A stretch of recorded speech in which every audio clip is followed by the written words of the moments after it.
Captain Coins Episode 3.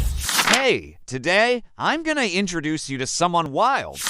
Meet Risk Taker, the king of risky, hey, Captain Coins. Ready to dive into the world of high-risk trades. Whoa, hold on there. I believe in calculated risks and making smart choices. Risk management is the name of the game, my friend. Oh, come on, where's your sense of adventure? I've made some jaw-dropping profits with my daring moves. Sure, big rewards can be tempting. But what about the potential losses?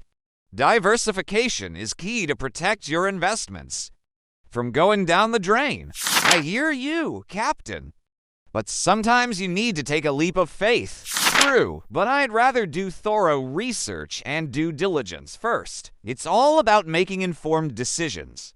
You know what, Captain? Let's put our theories to the test. A trading competition, winner takes all.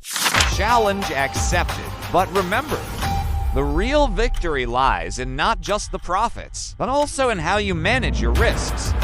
Stay tuned. It's gonna be a thrilling battle to see who comes out on top, the risk taker or the calculated Captain Coins.